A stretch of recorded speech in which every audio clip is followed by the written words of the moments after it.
Hey everybody, welcome back to my channel. If you're new here, I'm so happy you stopped by.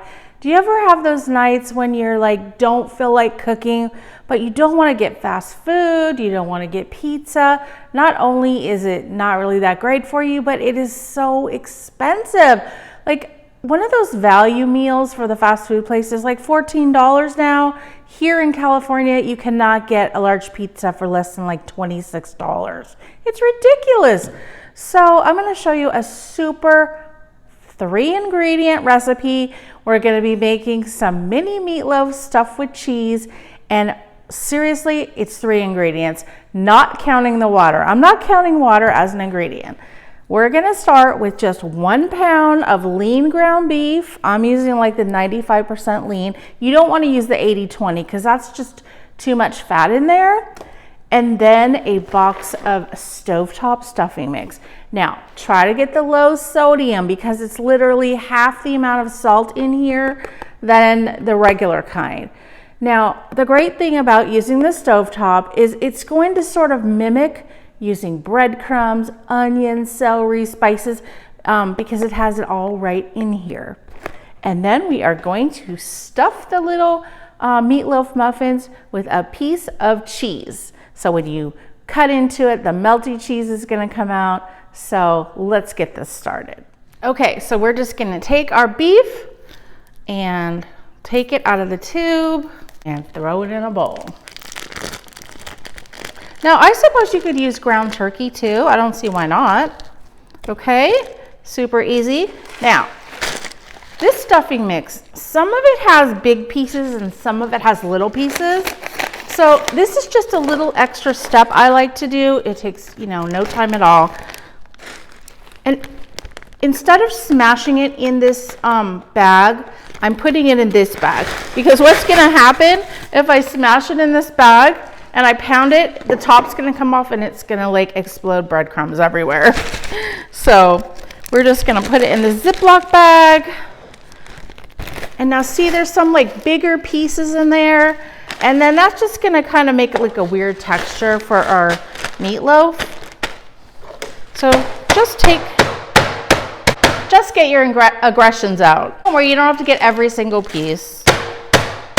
I think that's good. So see, it's much more uniform now. And we're just gonna add that into the bowl. I think everyone can handle this recipe, right? And then we're just gonna need 1 cup of plain old water. That is it. Now, I wash my hands. I'm using my hands. You can write a nasty comment if you like. I get them all the time. That is why God made hands, right? And if you ever worked in a restaurant kitchen, you would see all the chefs, they use their hands. And we're just gonna squish this around so everything's nice and incorporated.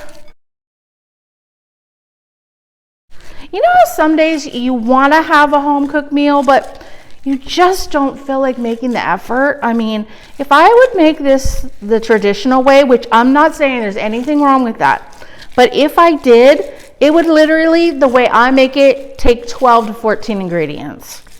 You gotta saute the onion and the celery, put in all your spices, your breadcrumbs, your eggs. It's a lot of work. And, I'm not saying this is gonna, be exactly taste the same, but to me, it's like a homemade meatloaf, and that's good enough for me. And besides, Chris likes it. Okay, so we got it all mixed together. Okay, now, so the next step is I have a jumbo muffin pan, but you could also just use a regular 12 cup. They would just be, of course, a bit smaller, but I kind of like the size of the 6 cup muffin pan. And all I did was spray it with some nonstick cooking spray. And then I just divided up the mixture into 6 equal balls. And then I'm using the Baby Bell cheese that comes in like the little wax thing. Do you guys remember when you were a kid? And wasn't it so fun to peel this wax thing? I remember when my mom used to pack these in my lunch for me, and I used to think they were so neat. And it's so cool that they still make them today, and they make them in lots of different flavors. This is just, I think, the original flavor. Now, if you like them really cheesy, you can use a whole one. But I'm cutting mine in half. I'm trying to be a little bit good. So we'll just cut them in half. And then all I'm going to do is just kind of make a little hole in there, stick my cheese in, and just kind of cover it up. Just like that. And then just put it inside, pat it down a little. That's all there is to it. Okay, we'll do one more. Stick our cheese in there. Sort of like a jumbo stuffed meatball too, huh? Okay. All right, I'll be back when I'm finished. Okay, so we have all of these filled. I would say from start to finish, this took me 5 minutes. Now your oven is going to be preheated to 350, and you're going to bake these for 20 to 25 minutes or until the internal temperature reaches 165 degrees. Now I served my meatloaf with crispy smashed potatoes. These are just some cooked baby Yukon Golds. And then I just took the bottom of a cup and smashed each one. And then I just drizzled it with a little bit of melted butter. And you can cook these at the same time that your meatloaf is cooking, so it's no extra effort. I boiled the potatoes the day before. And they come out super crispy. And then here's our meatloaves. Mine only took 20 minutes. I'll cut one open for you so you can see the gooey cheese. Okay guys, we're eating dinner. Here it is. What do you think? Gravy. No, what do you think about the meatloaf? It's good with gravy. Yes, it's better with gravy, I think, because by itself it's a little bit plain. But other than that, it was super easy, and we're giving it a thumbs up.